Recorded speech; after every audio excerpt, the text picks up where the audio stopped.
over on the product update side, who better to kick us off than the man himself?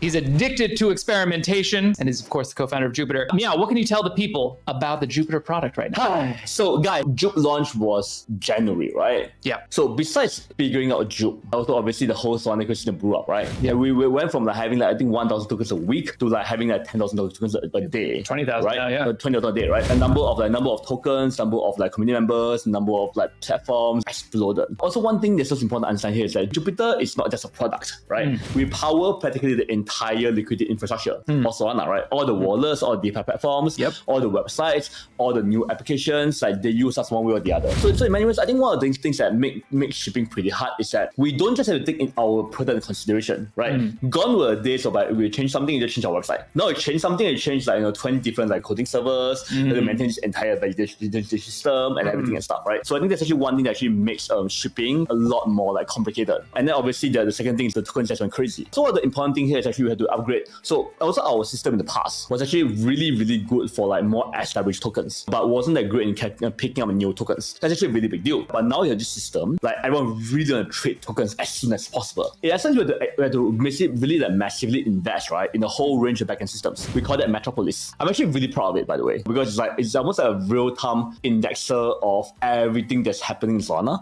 Basically, anything happens in Solana and stuff in terms of new markets, in terms of new price changes, in terms of new tokens. All this data is reflected in our backend, and that gets served to our different like code event servers and the liquidity systems, everything, right? I mean, honestly, I think I thought that it would take us like 1 month to build. It ended up taking us like 3 months to like really like roll everything out. Yeah, I'm so proud of the team because so it's almost like changing the wings, the engine, and all of the plane and stuff while the plane is flying. Yeah, and filled with passengers. Yeah, there's all the around there too. Yeah, precisely, and filled with passengers. Yeah. So it's like, and it just took us like quite a bit while. And lastly, is like we also completed a whole few rounds of LG. Yep. I think now we are at the point where like it's pretty exciting, right? We have two awesome projects coming up, Sanctum and DeBridge and stuff. Like two killers projects that I think everyone agree are probably like amongst the two best projects in the ecosystem. I'm personally very excited about those teams. Sanctum basically drives the entire LST narrative, right?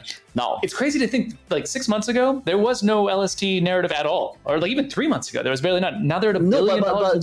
But here's the crazy thing: is like people don't know, but FP actually wrote the original staking program. Oh, I didn't know that. Yeah, seriously, he did. Oh wow, he did. Yeah, shout out to FP. If he had just been like, okay, we are Sanctum, we do LSTs, then the market size is really small, right? But we're like, fuck it, Jupe, US Jupe so, Gong so, Helios so. I mean, he got two of the biggest partners like Helios and Jupe to shock Sanctum again.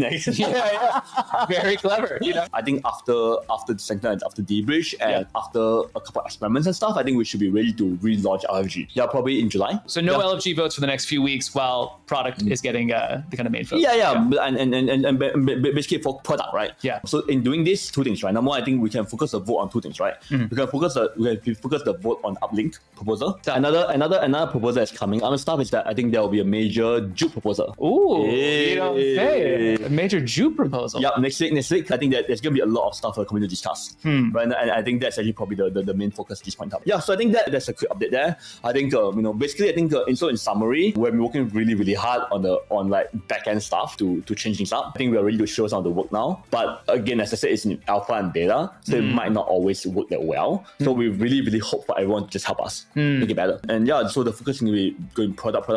Yeah. Product. Love it. Building on some strong foundations. It's back to ship season, folks.